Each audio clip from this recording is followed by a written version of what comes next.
상징 로드맵 11주차 2교시 2장을 시작하겠습니다. 그래서 창업대학원에 오셨을 때 여러분들한테 제가 제안하는 그 커리큘럼을 한번 보면 창업대학원이 보통 이제 4학기로 구성되어 있지 않습니까?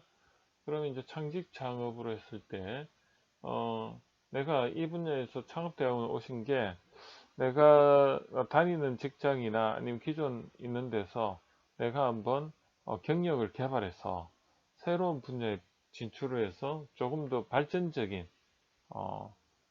어떻게 보면 결과를 내겠다 이런 목적이 있는 분들이 많습니다. 그래서 처음에 들어오셨을 때 해야 되는 부분이 크게 한 5가지가 있는데요.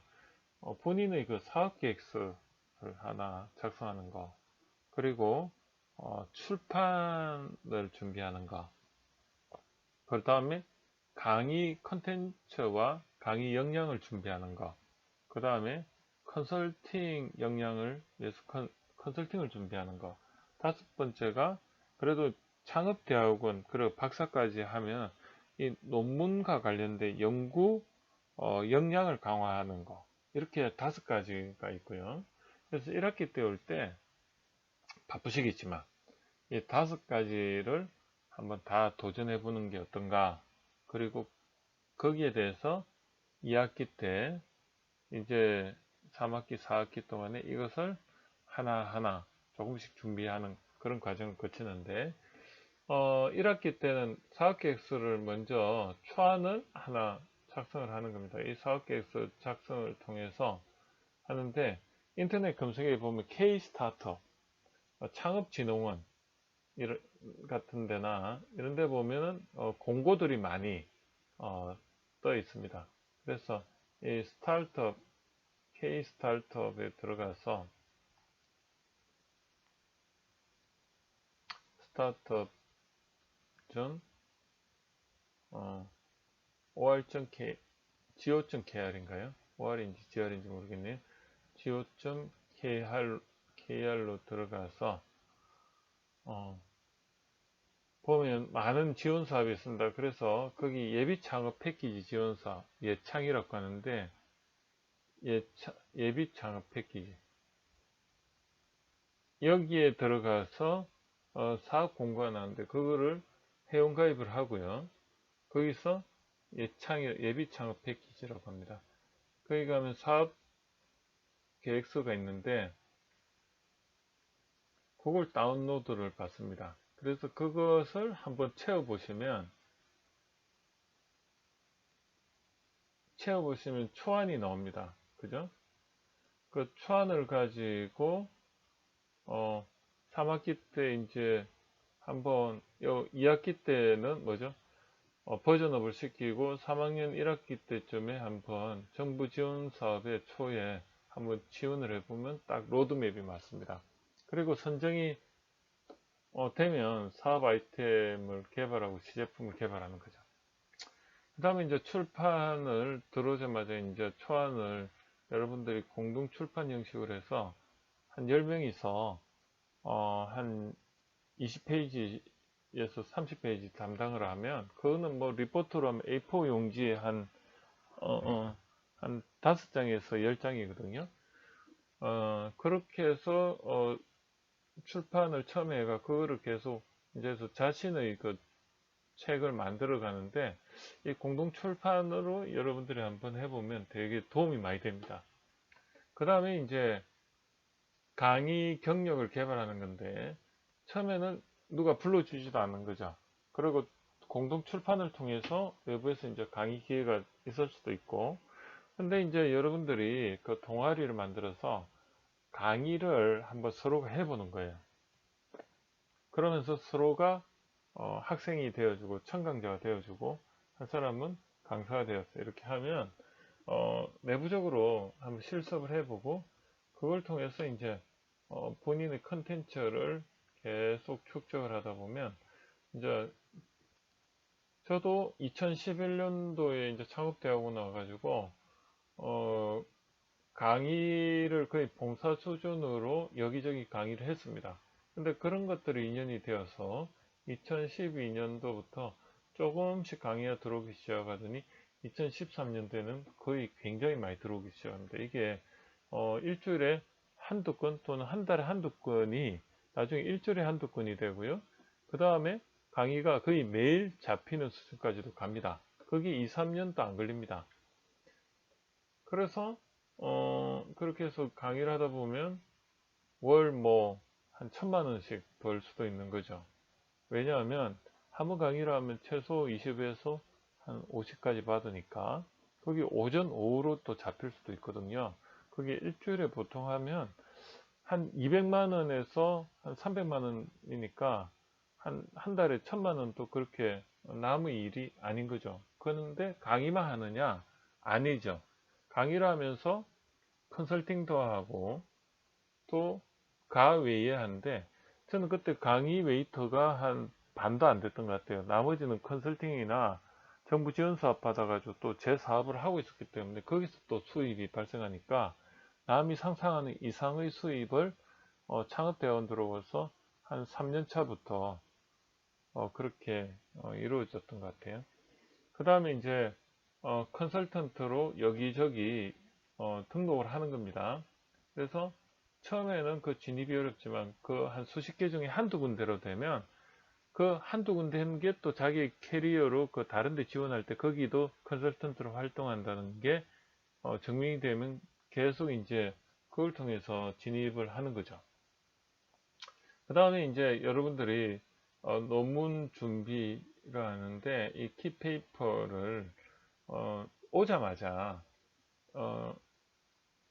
하려고 노력하는 겁니다. 그래서 교수님 찾아가서 논문 상담을 하면 교수님이 충분히 거기에 대해서 가이드를 해줍니다. 그리고 선배들한테 졸업한 선배들한테도 물어보고 해서 여러분들이 1학기 2학기 때 연구 모형 같은 걸 수립을 하고 그 다음에 이제 연구 모형을 2학년 1학기 때 정립을 해서 논문을 써서 논문도 졸업할 때 등재도 하고 그리고 논문 심사 통과도 하고서 그래서 이런 로드맵으로 가면 제가 볼 때 가장 성공적이고 이상적인데 내가 시간이 없다. 그럼 이 중에 뭐라도 먼저 시작을 하시고요. 그렇게 진행을 하면 여러분들한테 이런 한 5가지가 나중에는 정말로 그 피가 되고 살이 돼서 정말로 이 예전에 그 사업 아이디어 개발론을 강의하신 박남규 교수님의 이 창직 커리큘럼을 내가 한번 실천했더니 정말로 인생이 변했네. 이런 이야기를 하시게 될 걸로 저는 확신합니다.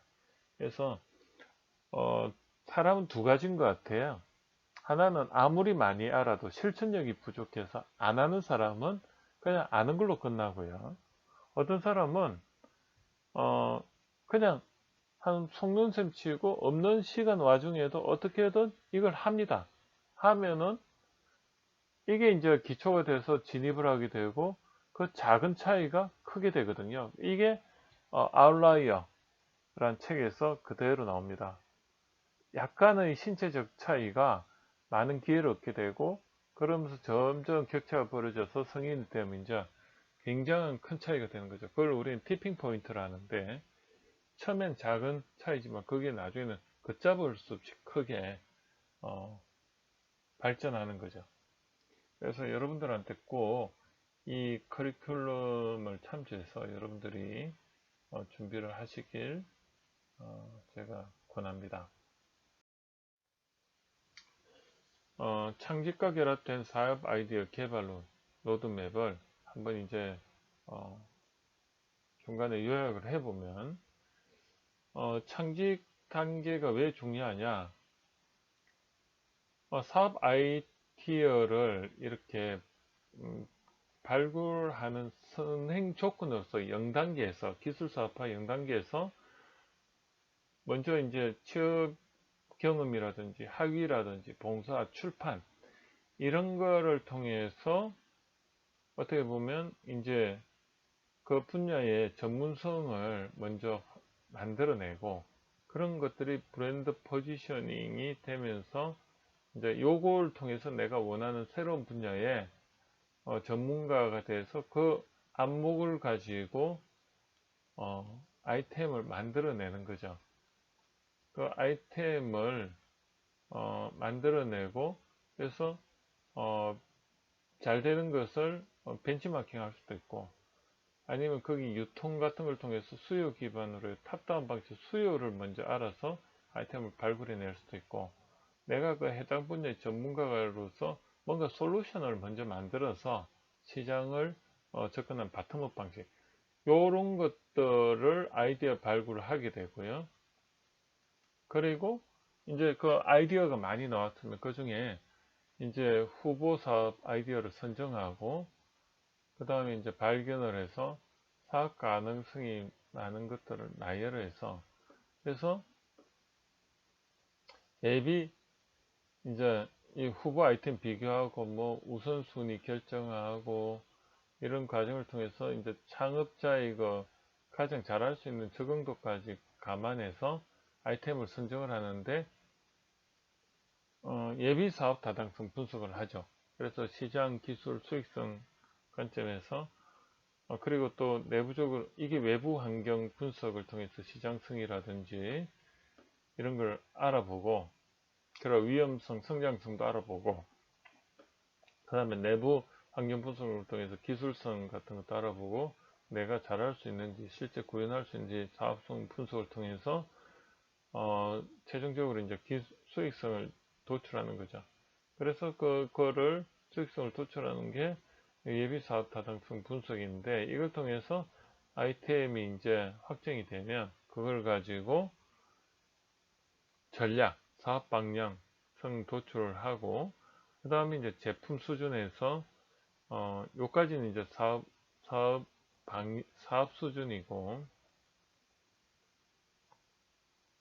그 다음에 이제 제품 수준에서 실제로 제품 개발 방향성을 찾아 정립을 하고 이제 본 사업 타당성 분석을 하는 거죠. 실제 이제 하는데 이게 NPV라든지 NOI라든지 EVA 이런 방식을 통해서 가치 평가를 하고 그래서 사업에 확신이 들면 그 다음에 이제 그런 기존 자료들을 다 취합을 해서 이런 자료들을 여기 있는 요 자료들을 전부 다 취합을 해서 시간에 따른 사업계획서를 만드는 겁니다. 그리고 정부 여기서 이제 요까지가 3단계인데 그 다음에 이제 정부 지원 자금을 유치를 해서 5단계 시제품을 만드는 거죠. 그래서 그 시제품을 가지고 실제로 이제 제품을 개발해서 이렇게 나가는데 처음부터 많이 팔리질 않으니까 내가 가지고 있는 전문성을 활용해서 기존 이런 퍼스널 브랜드 전문성을 활용해서 전문성이죠. 이 전문성을 활용해서 용역 상품 유통을 해서 이제 제품 판매가 일어나는 시점에는 어떻습니까? 제품 판매로 어떻게 보면 사업소 이제 하는데 이게 창업 단계, 사업화 단계입니다. 그래서 창직 단계에서 사업화해서 성공 단계까지 가는데 유니콘 기업들이 보통 창직 단계를 빼고요. 창업 단계만 가지고도 한 14년이 걸립니다. 창직 단계는 뭐냐면 그 사업을 하는 데 있어 그 대표의 전문성이 그 분야에서 벌써 1, 20년은 그냥 거기서 벌써 해왔던 사람들이 이제 창업을 해서 유니콘 1조 매출까지 가는 게 10억 불이죠. 1조 매출까지 가는 기업들이 유니콘이라고 하는데 그까지 가는 게 한 14년이 걸린다고 합니다. 이렇게 여러분들이 이 창업대학원 와서 내가 전문성을 쌓는 거를 한 5년에서 10년 보고요. 저도 창업대학원 와가지고 한 10년 넘었죠. 그러면서 저도 사실은 창직 단계를 이제 가 벗어났다고 보면 돼요. 그리고 이제 창업 단계 저도 이제 접어드는 시기라고 보시면 맞습니다. 그래서 전반적으로 창직 단계, 아이템 개발 단계, 그 다음에 창업 단계로 나눌 수가 있습니다.